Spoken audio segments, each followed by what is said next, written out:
Carta de Paulo aos Romanos, no capítulo 5, versículos 1 e 2, momento central de um culto reformado, momento em que Deus vem por meio da sua palavra instruir a sua igreja, nos consolar, nos confortar, nos santificar, revelar a vontade dele para as nossas vidas. E nós temos meditado já há alguns meses nessa carta de Paulo aos Romanos, e temos visto aqui uma doutrina muito preciosa da palavra de Deus, que Paulo está explicando à igreja, que é a doutrina de justificação. Vamos ver mais um pouquinho dela nesta noite, se assim Deus permitir. Romanos 5, de 1 a 2. Ouça com fé a leitura da Escritura. Diz assim: justificados, pois, mediante a fé, temos paz com Deus por meio de nosso Senhor Jesus Cristo, por intermédio de quem obtivemos igualmente acesso pela fé a esta graça, da qual estamos firmes, e gloriamo-nos na esperança da glória de Deus. Até aqui a leitura da Escritura. Vamos orar mais uma vez? Senhor, lida foi a tua palavra, ó Deus, e nós te bendizemos e te adoramos por este favor concedido a nós pecadores, de podermos nos reunir para ouvir a leitura e a pregação da tua palavra. Senhor, que o teu Espírito Santo ilumine a nossa mente, aquiete o nosso coração nesta hora, para que possamos acolher a tua palavra, para que o nosso coração, como terra boa, acolha esta semente que vai ser pregada, anunciada, e produza frutos para a glória do teu nome. Obrigado, Deus, pela tua igreja amada, eleita na eternidade, chamada em Cristo para estar aqui nesta noite, para estar diante da pregação desta palavra. Opera, Senhor, ó Deus, pela unção do teu Espírito Santo em nosso coração. Nós precisamos muito da iluminação do teu Espírito. Fala conosco e revela-nos a verdade que esse texto bíblico quer dizer à tua igreja nesta hora. Assim oramos, ó Pai, em nome de Jesus. Amém. Meus amados, nós temos, como eu disse, visto já há alguns meses sobre esta doutrina tão preciosa de Deus para a sua igreja, que é a doutrina da justificação de pecados. Afinal de contas, como Deus declara um pecador justo diante de si? Nós temos visto aqui, a partir do capítulo 3, versículo 21, que não pode ser pelas nossas obras, não pode ser pelo nosso mérito, porque em pecado nós não conseguimos atender a lei de Deus. Portanto, Deus precisou revelar do céu uma justiça, a justiça de Jesus Cristo, e aplicá-la por graça a nós, para que fôssemos declarados inocentes, justos diante da lei de Deus. Abraão creu nisso e foi salvo quando creu. Davi creu nisso e foi salvo. Portanto, Abraão é o pai na fé de toda a igreja. Abraão é o pai da fé de todo cristão, aqueles que andam nas pisadas da mesma fé que teve Abraão. O pai não só da raça judaica, mas o pai de toda a igreja cristã, um pai espiritual. Nós não somos geneticamente descendentes de Abraão, não somos judeus, mas somos espiritualmente descendentes da mesma promessa que Deus fez a ele. Deus veio a ele na sua velhice. Sara, velhinha, estéril, fez uma promessa: olha, de ti virá alguém, pela fé no qual pessoas de todas as nações serão salvas, serão justificadas de seus pecados. Abraão olhou para frente, para a encarnação do seu descendente final, o Messias, e creu nele, e isso lhe foi imputado para a justiça. A gente vê isso lá em Gênesis 15, 6. E nós olhamos para trás, nós já vemos o descendente final de Abraão, o Messias encarnado, Jesus Cristo, se encarnou, morreu, ressuscitou para a nossa justificação. Paulo falou sobre essa doutrina até o capítulo 4, versículo 25. E agora? Bom, agora, uma vez justificados, há frutos, há benefícios, há privilégios, há evidências de que alguém foi alcançado pela salvação em Cristo. Portanto, nos capítulos 5, 6, 7 e 8, 4 capítulos, do que Paulo vai tratar a partir de hoje? Ele vai tratar dos frutos da justificação. Então vamos ver a partir de agora, de maneira mais prática. Até agora a gente olhou muito para a doutrina, para a teoria. Agora vamos trazer isso aqui um pouco mais para a vida do dia a dia, a vida cotidiana, de maneira prática. Vamos começar a ver aqui hoje sobre os frutos da justificação. E aqui nesses dois versículos que nós lemos, capítulo 5, versículos 1 e 2, Paulo Tomando por base, então, a justificação, nos fala de 3 frutos que ela nos trouxe. E nós vamos ver que beleza foi isso. Primeiro, a paz com Deus. Ele fala isso no versículo 1. Depois, na primeira parte do versículo 2, ele fala: nós hoje temos acesso direto ao trono da graça de Deus.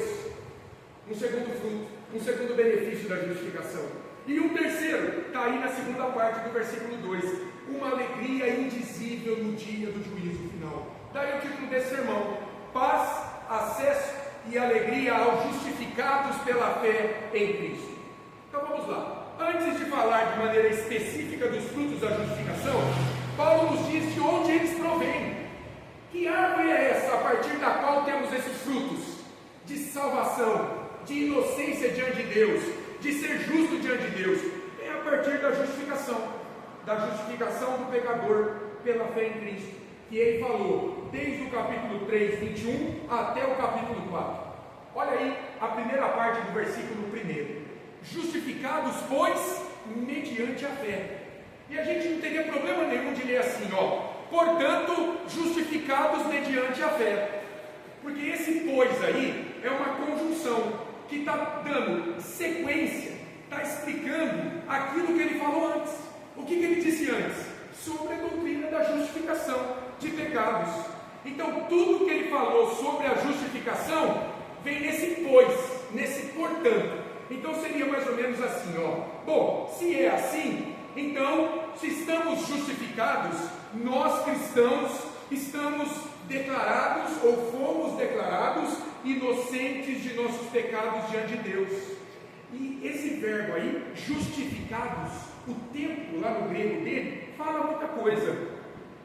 Esse justificados aí significa mais ou menos o seguinte: o cristão foi declarado inocente de seus pecados quando? Quando creu em Cristo como seu Salvador. Isso está consumado.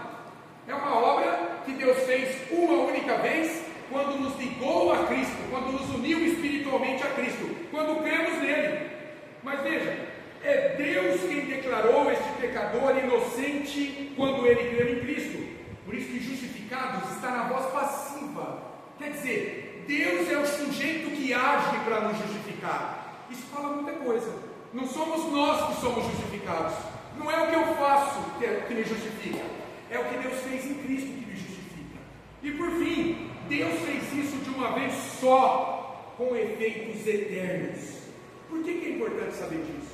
Porque muitas religiões de base legalistas, com base nos méritos humanos, você tem que fazer isso aqui para agradar a Deus e ser justificados, e seitas também, como a Igreja Católica Apostólica Romana. O que eles dizem? Que a justificação só acontece após a santificação. Só após o homem galgar méritos humanos é que Deus o justifica em Cristo, o declara inocente. Paulo não está explicando nada disso. Paulo está dizendo que a justificação é uma declaração de Deus soberana, inocentando um pecador ao acreditar a ele a justiça de Cristo, que é recebida pela fé. Acontece lá no início da vida com Deus, não lá no final. Primeiro Deus te declara inocente, para agora, habitado pelo Espírito Santo, você produzir obras de gratidão a essa salvação. A justificação, segundo a Escritura, acontece no novo nascimento, meus irmãos, no batismo com o Espírito Santo, e ela perdura a vida toda. É uma obra objetiva da parte de Deus, não depende de obras humanas. Deus aceita em sua presença um pecador que crê em Cristo como seu Senhor e Salvador. Ele faz isso uma única vez, e ele não volta atrás na sua decisão de salvar esse pecador. Portanto, a justificação presente na vida de um crente hoje garante a ele a certeza da salvação, de que ele foi alcançado pela graça de Deus. O processo que se segue na vida desse pecador a partir de agora é a santificação. E o que ele vai fazer? Vai moldá-lo à imagem de Cristo, a partir do arrependimento, fé e uma vida de obediência e serviço a Deus cada dia maior.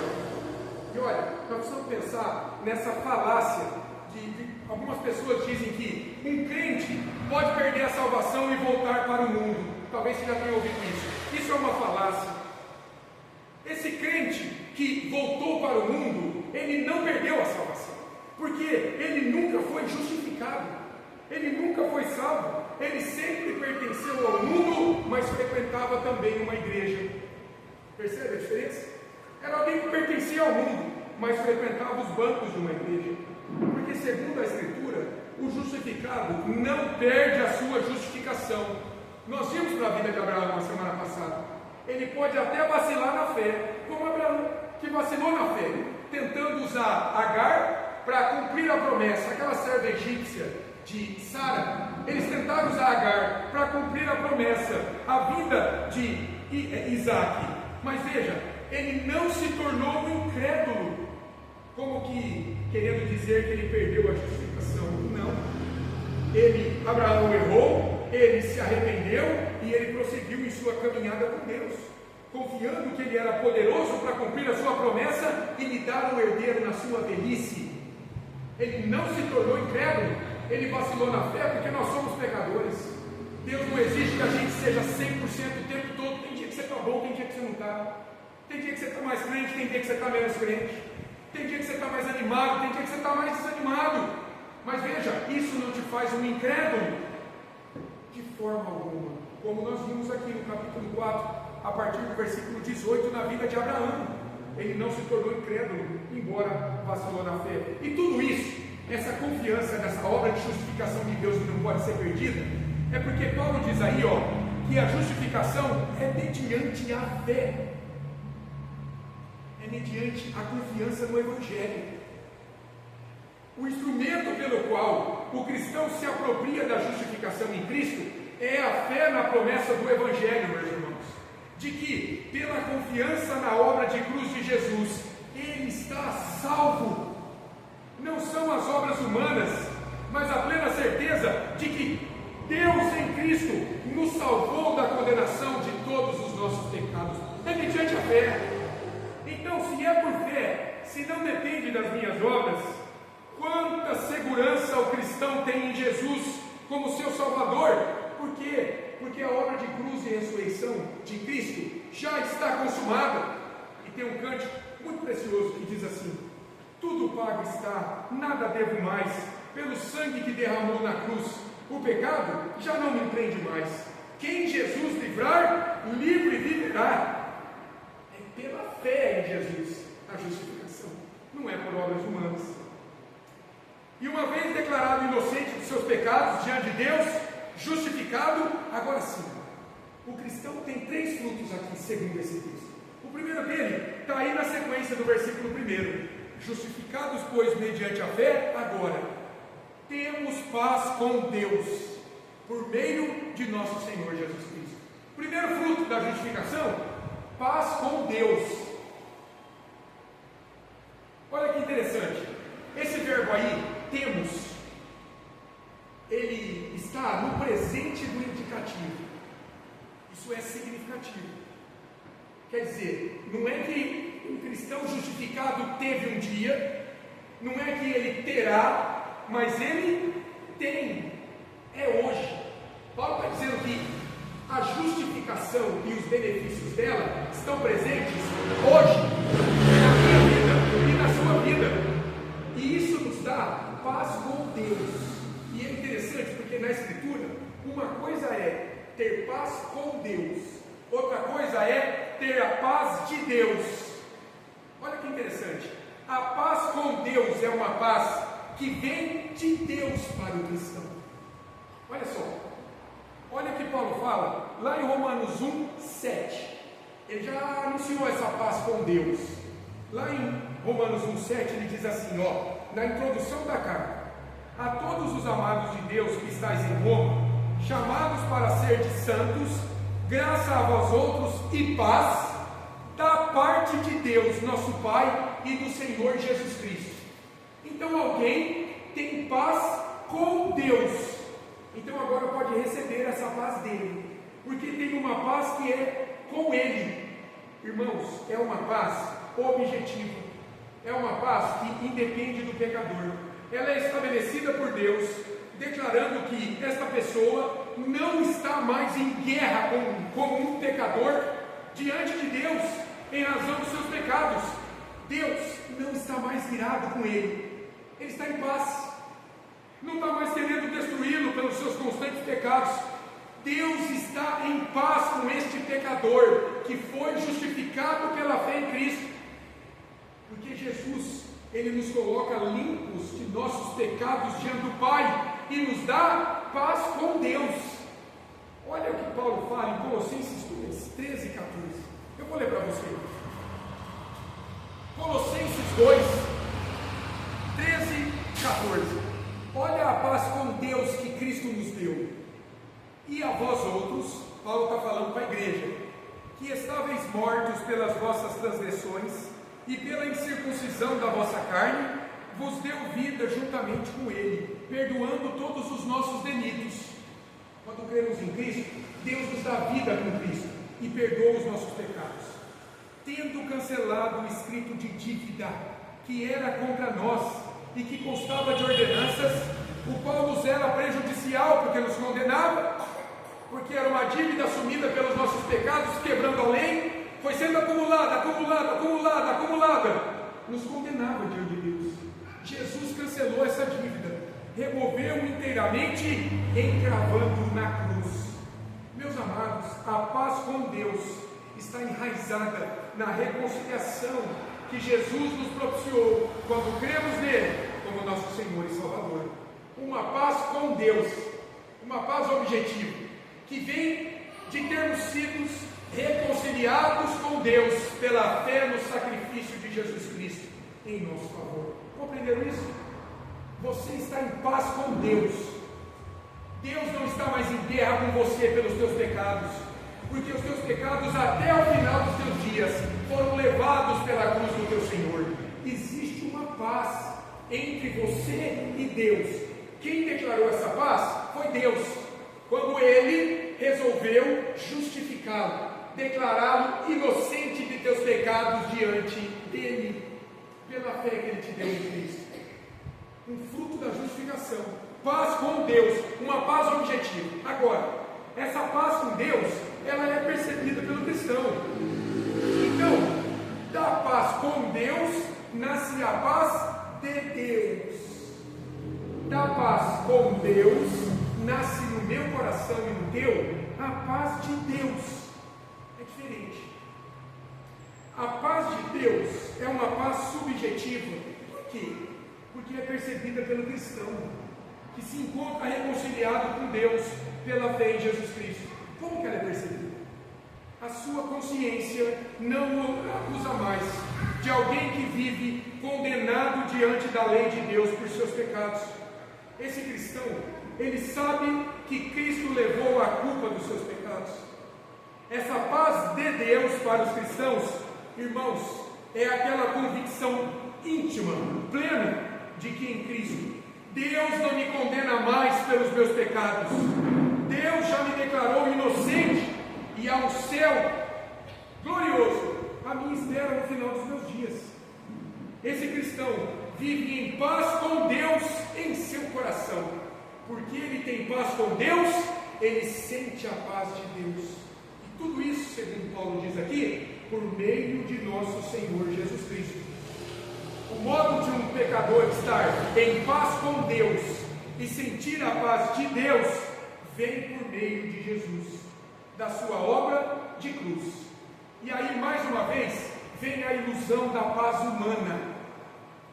Há pessoas que não confiam em Jesus Cristo, não, como seu Senhor e Salvador, mas você vai conversar com elas, elas dizem sentir uma paz diante de Deus por aquilo que são, por aquilo que têm, por aquilo que fazem. Veja, elas estão cheias de si, cheias de justiça própria, elas são boas demais aos seus olhos e não precisam de Cristo para lhes dar a paz com Deus.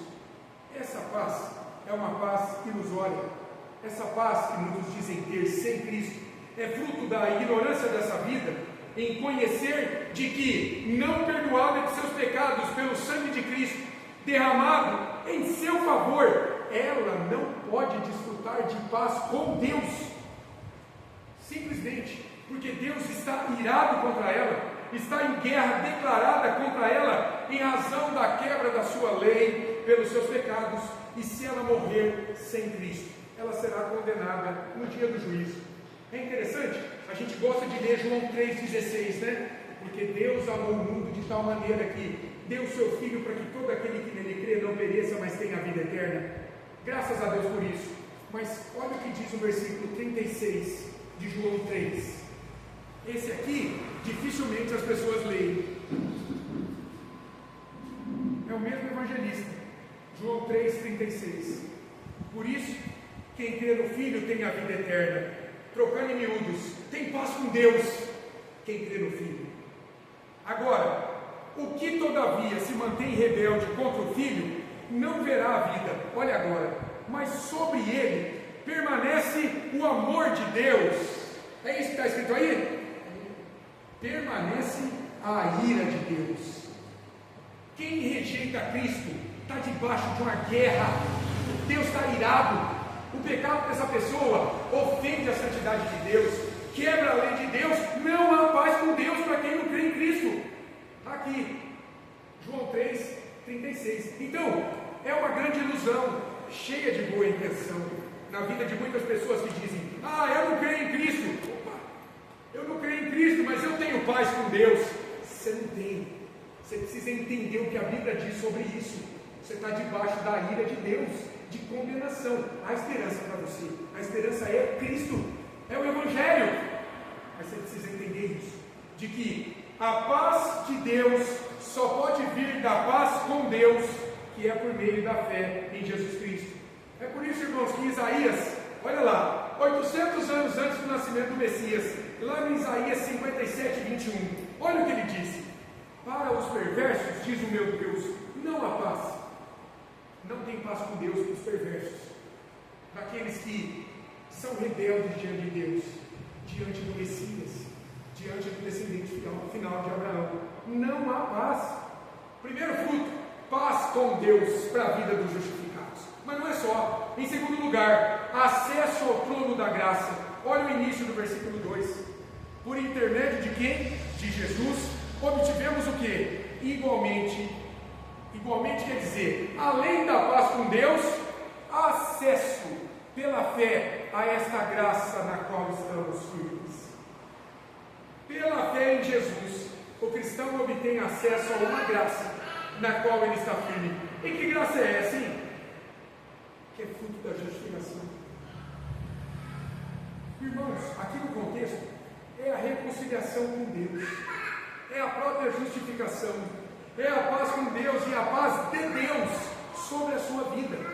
E essa palavra acesso, esse substantivo é importante, porque esse acesso aqui significa, essa palavra usada lá no original, era usada para dar acesso, uma oportunidade de admissão de alguém diante de um superior.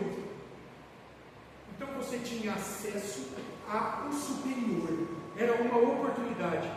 E a história da rainha Esther, o pastor Augusto Nicodemos, quando prega esse texto, ele ilustra com a história da rainha Esther.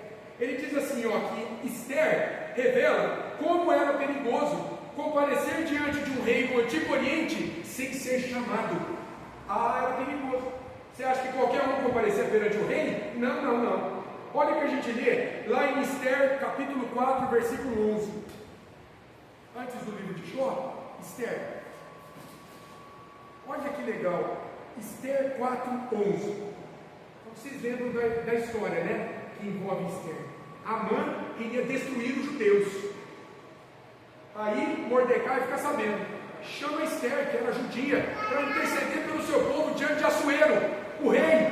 Mas como que ela vai entrar na presença do rei? Se ela não for chamada e entrasse, ela poderia morrer. Olha o que ela diz em Esther 4:11. Ela está dizendo ali para Mordecai: todos os servos do rei e o povo das províncias do rei sabem que, para qualquer homem ou mulher que, sem ser chamado, entrar no pátio interior para avistar-se com o rei, não há senão uma sentença, a de morte, salvo se o rei estender para ele o cetro de ouro para que viva. Era isso que acontecia. mas ela vai. Ela ora, se prepara e ela vai falar com Assuero. E olha o capítulo 5, versículos de 1 a 3. Ao terceiro dia, Ester se aprontou com seus trajes reais e se pôs no pátio interior da casa do rei, defronte da residência do rei. O rei estava sentado no seu trono real, fronteiro à porta da residência. Quando o rei viu a rainha Ester parada no pátio, alcançou ela favor perante ele. Guardem isso, ela alcançou favor perante o rei. Ele a viu com bons olhos. Estendeu o rei para Ester o cetro de ouro que tinha na mão.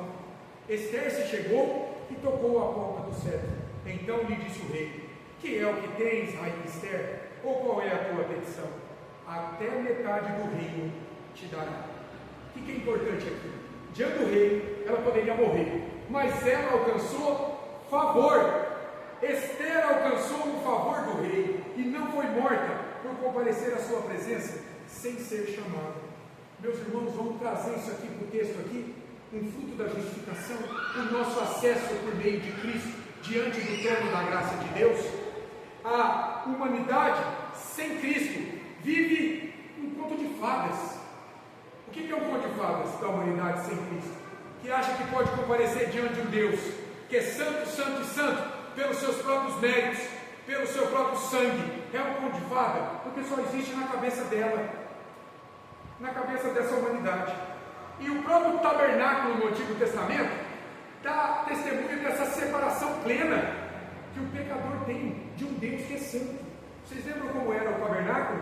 Tinha dois lugares. Uma primeira divisão, o santo lugar, onde os sacerdotes todos os dias faziam o serviço. E depois de um véu, havia um véu que separava um outro lugar, o Santo dos Santos, ou o lugar santíssimo. Ali, naqueles dias, estava a Arca da Aliança, que simbolizava a presença de Deus. Lá, naquele lugar para além do véu, só o sumo sacerdote, uma vez por ano, no dia do Yom Kippur, que o judeu comemora até hoje, poderia entrar com o sangue de um animal inocente, para que esse sangue fosse derramado no propiciatório, a tampa da Arca da Aliança, e aplacasse a ira de Deus pelo pecado do povo.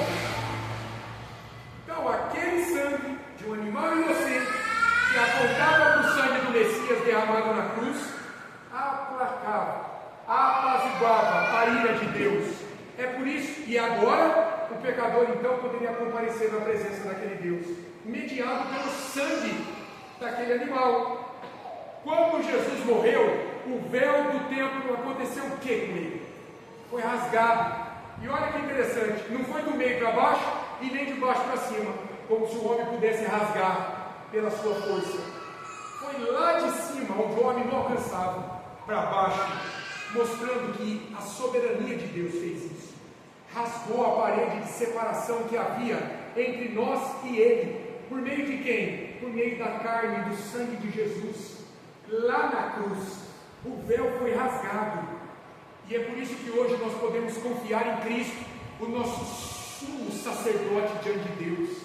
O escritor aos Hebreus entendeu isso. Quando lá em Hebreus 4, 14 a 16, ele diz o seguinte. Hebreus 4, 14 a 16.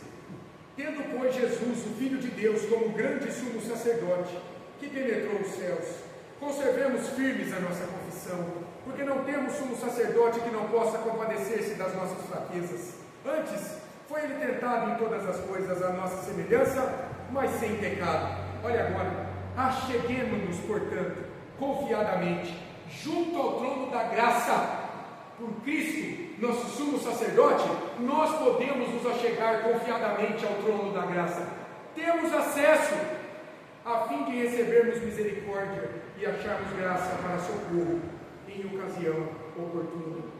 Meus irmãos, a graça da reconciliação, que dá acesso ao pecador por meio da justiça de Cristo, aplicada a ele por graça, mediante a fé, à presença do Deus Todo-Poderoso, é uma graça firme. Paulo está dizendo aqui, não se perde. Por quê? Porque está fundamentada no sangue de Cristo. Novamente, há pessoas que dizem que a salvação, a justificação pode ser perdida. Veja, quem sustenta isso está fundamentando a salvação, a justificação, não no sangue de Cristo já derramado, mas nas suas obras, nas obras humanas, que podem falhar, e daí, na cabeça dessa pessoa, ela pode perder a sua salvação. Para Paulo, não. Paulo estava confiante de que o seu acesso ao trono da graça é seguro, porque é mediante a fé em Cristo. Não dependia de Paulo, dependia do que o seu Senhor e Salvador fez por ele, ao assumir na cruz a sua dívida de pecado, para que ele fosse declarado de uma vez por todas inocente diante de Deus, diante da lei de Deus, e pudesse agora, de maneira pura, comparecer mediado pelo sangue de Cristo diante de Deus, acesso à presença do Deus Todo-Poderoso. Que privilégio, irmãos! Por isso que cantamos agora há pouco o hino 144, segurança e alegria. Que segurança tem em Jesus, pois nele gozo paz, vida e luz. Com Cristo herdeiro, Deus me aceitou, me deu acesso mediante o Filho que me salvou. E tudo isso, Paulo diz aqui em Romanos 5:2, é pela fé. O acesso ao trono de Deus é pela fé em Jesus Cristo. Estar na presença de um Deus que é santo, santo e santo, demanda alguém com igual santidade, representando esse pecador. E aí, irmãos, veja aqui a divindade de Jesus Cristo sendo, ainda que implicitamente, defendida por Paulo aqui, porque só Jesus pode comparecer pelo pecador diante de Deus, seu Pai, sem ser fulminado pelo pecado, porque ele não tem pecado, ele é essencialmente puro, da mesma essência divina do Pai, ele é Deus Filho encarnado, a segunda pessoa da Trindade. E Jesus, ele sempre teve plena consciência dessa missão dele. Que missão? De ser aquele que dá acesso ao pecador a Deus, aquele que faz a mediação entre pecadores miseráveis como eu e você e o Deus Todo-Poderoso. Jesus sempre teve plena consciência disso. Por isso que várias vezes ele disse o seguinte, que ele veio para dar vida, ele veio para ser um mediador de uma nova aliança, e sem ele ninguém poderia fazer nada. Nada. O pecador sem Cristo, meus amados, diante de Deus, está fulminado por seus pecados. Ele precisa de alguém que o represente diante de Deus. Hoje, para desfrutar de relativa paz nesta vida diante de Deus e dos homens. E eu digo de relativa paz, porque na presença do pecado, aqui nesse mundo, plena paz, a gente nunca vai ter, mas nós vamos desfrutar de relativa paz. E claro, no dia do juízo, aí sim, de paz plena, consumada, quando pudermos ver Deus olhar para nós e olhar para Cristo e nos declarar inocentes de todo o nosso pecado, porque o Senhor Jesus levou esses pecados por cada um de nós. O Antigo Testamento mostra essa questão de um pecador comparecer diante da santidade de Deus, firmado no seu próprio sangue, nas suas próprias obras, quando a gente vê aquele episódio lá de Nadab e Abiú. Lembra lá em Levítico 10, o que aconteceu com aqueles filhos do sacerdote Arão?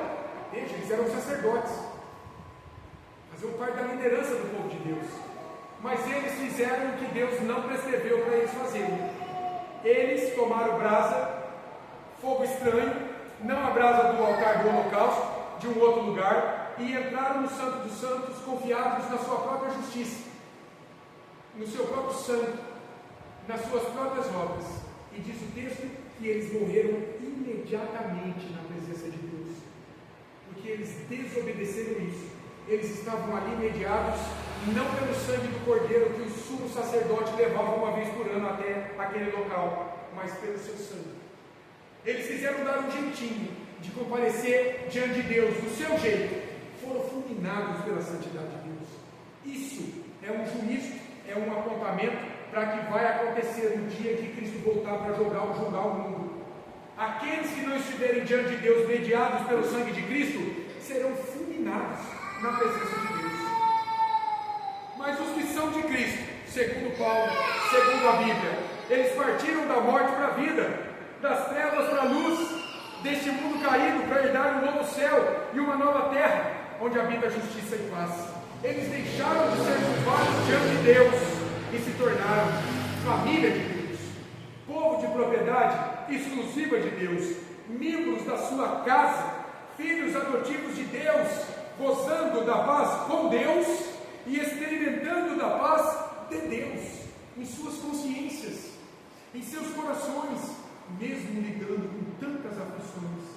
E meus irmãos, a bênção maior da reconciliação de Deus com eles, essa paz com Deus, aqui é vista parcialmente, claro, em razão da presença do pecado, mas no dia do juízo, essa reconciliação será vista de modo glorioso e triunfante. Por isso, em terceiro e último lugar, terceiro fruto aqui da justificação é a alegria da esperança, da glorificação e da vida eterna, quando Cristo retornar. Olha aí a segunda parte do versículo 2: e gloriamo-nos na esperança da glória de Deus. O que é isso?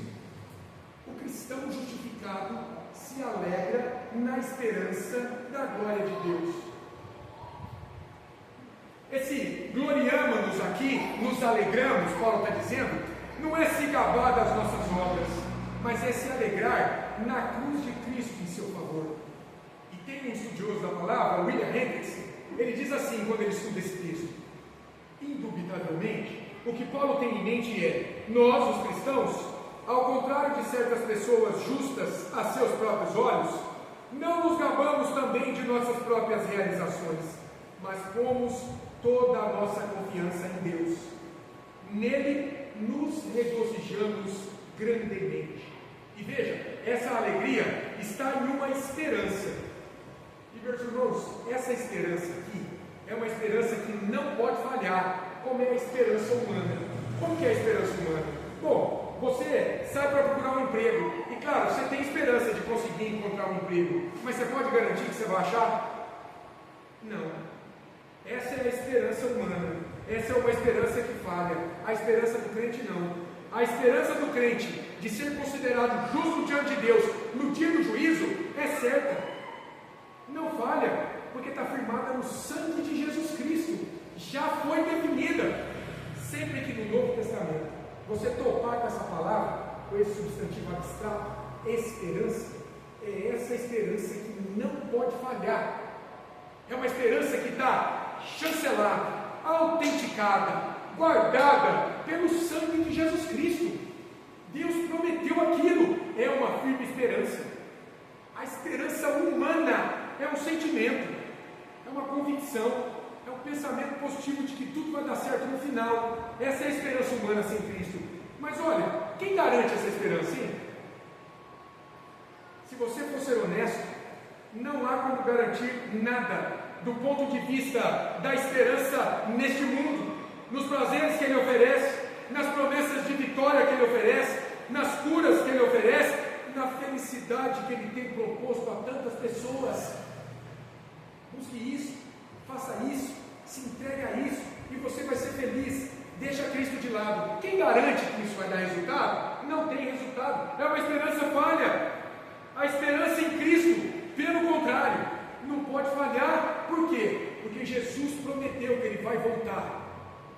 Ele vai voltar como leão da tribo de Judá, para julgar este mundo com toda a sua força, com toda a sua glória e poder. E os crentes, o povo sobre o qual Deus aspergiu o sangue de Cristo, eles participarão desta glória, deste momento glorioso. Paulo, pensando nesse dia, lá em Colossenses 3, 4, olha o que ele diz, irmãos: quando Cristo, que é a nossa vida, se manifestar visivelmente no seu retorno, o que vai acontecer? Então vós, está falando para a igreja, também sereis manifestados com Ele em glória. Eu não sei como vai ser isso, mas naquele dia a igreja vai ser revelada na glória de Cristo para todo mundo diante de Deus para ser julgado. A vinda de Cristo trará glória para a sua igreja. Jesus já havia falado sobre isso também em seus dias. Lá em Mateus 19, 28, olha o que Jesus falou. Jesus lhes respondeu, está falando para os discípulos dele: em verdade vos digo que vós, os que me seguistes, quando na regeneração, no seu retorno, o Filho do Homem se assentar no trono da sua glória, também vos assentareis em 12 tronos para julgar as 12 tribos de Israel. Israel. Cristo e a sua igreja julgarão o mundo. Que coisa impressionante isso aqui. O crente vive de olho nessa glória vindoura, meus irmãos. Assim ele consegue suportar as aflições da sua vida por seu testemunho cristão. Paulo está dizendo que o cristão se alegra na firme esperança da glória de Cristo, que é dele hoje e será manifestada em toda a sua plenitude no dia do juízo, dia em que Cristo retornar para julgar o mundo. E dito isso, a gente já pode concluir aqui com algumas aplicações. A justificação pela graça mediante a fé em Cristo, nós vimos, produz 3 frutos iniciais. Tem muitos outros que a gente vai ver aqui ainda, mas o que nós vemos hoje? Produz paz com Deus, acesso ao trono da glória de Deus e uma alegria indizível, firmada em uma viva esperança de que no retorno de Cristo, o cristão participará da glória de Cristo, da glória dele, na sua plenitude, e entrará, corpo e alma, no descanso eterno. E como é que a gente pode trazer para a nossa vida hoje? Como é que a gente aplica esse texto? Às vezes uma pregação parece muito abstrata, né? Não foi esse o caso, não. Tenho certeza que durante a exposição o Espírito Santo já aplicou muita coisa ao teu coração, mas vamos tentar trazer 3 lições aqui de maneira bem concreta para a nossa vida, que a gente deflui desse texto. E a primeira delas é muito clara: você desfruta de paz com Deus? Você desfruta de paz com Deus e da paz de Deus. Veja, o que esse texto fala para mim e para você? Você não pode encontrar verdadeira alegria e paz nesta vida se primeiro você não desfrutar de paz com Deus. Não é à toa que quando Jesus resume a lei nos 2 mandamentos, qual é o primeiro mandamento? Amarás o Senhor teu Deus. Depois você vai amar o próximo como a ti mesmo. Tem gente que inverte isso. Muita gente hoje faz o bem, a caridade para o próximo, achando que aí está de boa com Deus. Não entendeu. Em primeiro lugar, meu caro, para você fazer alguma coisa para o próximo, para ser aceitável a Deus, você precisa estar em paz com Ele, pelo sangue de Cristo. Então, em primeiro lugar, você tem que acertar a tua vida com Deus, pela fé em Jesus Cristo, para depois poder fazer algo para o próximo, como uma boa obra, em resposta de gratidão pela tua salvação. Primeiro, paz com Deus. Então, nessa vida, primeiro é preciso ter Jesus como Senhor e Salvador. Daí depois, você encontrou a paz com Deus, você não é mais condenado diante de Deus pelos teus pecados, aí sim, você pode sentir paz de Deus, pode ter essa plena convicção, esse juízo certeiro de que você agora caminha de maneira inocente diante da lei de Deus, e no dia do juízo você não será mais condenado pelos teus pecados. Você morrerá em algum momento e a tua alma aqui irá diretamente para o céu, e de maneira consciente aguardará o retorno de Cristo para ressuscitar o teu corpo, e juntos diante do tribunal de Cristo vocês serão naquele dia absolvidos de todos os seus pecados. Por quê? Porque você aqui viveu confiando em Jesus Cristo como teu Senhor e Salvador. É impossível ter paz nesta vida sem ter paz com Deus primeiro. Pense nisso e se alegre se ela já pertence a você, se você já tem paz com Deus. Ele é o teu bem maior. Ter paz com Deus pelo sangue de Cristo, que te perdoou, que te reconciliou com Deus. Primeira aplicação, essa paz com Deus pelo sangue de Cristo. Firme, tenha esta plena convicção, mesmo que o inimigo venha te acusar, a tua consciência venha te acusar. Não, ore nesta hora, entregando tudo isso a Deus, porque em Cristo Ele já te deu a paz dele. Paz com Deus.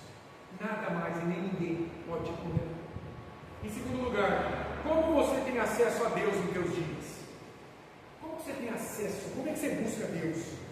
Muitas pessoas, no meio da dor, gritam, recorrem a gurus espirituais, fazem o horóscopo do dia, se doam a encantos, consultam espírito de mortos, confiam na sua bondade, no desejo positivo de estarem bem diante de Deus pelo que fazem, confiam em Maria, em outros santos, mas e o cristão? O que esse texto fala? Do acesso a Deus. Meu caro, o cristão tem acesso a Deus pelo sangue de Jesus Cristo derramado sobre sua vida. E veja, o culto dominical, isso aqui, nessa noite, o que ele está fazendo conosco? Ele está nos colocando diante de Deus. Ele está permitindo, mediante o sacrifício de Cristo, que estejamos acessando Deus, orando a Ele, cantando a Ele, ouvindo a pregação da palavra dEle, consagrando o nosso coração por meio das ofertas e dízimos. Irmãos, o culto nos coloca na presença de Deus para servir a Deus, um serviço de adoração. Que bênção é o culto! Como é importante se esforçar para participar de um culto, fazer parte, tomar parte dele. É Deus permitindo que por meio de Cristo você esteja acessando a presença dele, mas não só no culto, na tua casa, caminhando, no teu carro, você pode buscar a Deus em oração mediado por Cristo. Você não precisa de um pastor, você não precisa de um sacerdote humano, você diretamente tem acesso ao Deus Todo-Poderoso, quando você no nome de Cristo buscar, orar a Ele. Que segurança, que consolo no meio da dor, no meio do aperto, você poder dobrar o joelho e clamar a Deus no nome de Cristo. Você vai estar acessando a Deus. Naquela hora, que coisa impressionante Jesus fez por nós, nos deu acesso ao Pai. Então, você tem buscado tantos meios de acessar a Deus, você que talvez esteja aí buscando tantos meios de acessar a Deus. Entenda o seguinte, segundo a Bíblia, Deus providenciou o caminho que você precisa percorrer para ter acesso a Ele. E sabe qual é o caminho? Basta você ter fé no Filho dele.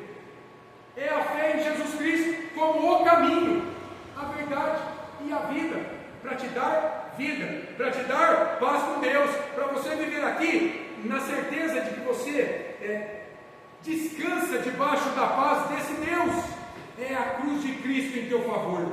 Crê em Cristo como teu Senhor e Salvador, e você será aceito diante do Deus Todo-Poderoso, soberano, Criador do universo.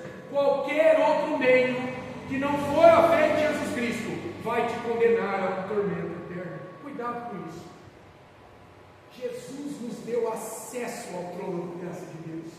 Basta você crer. E por fim, essa aqui é boa. O que esse texto me fala?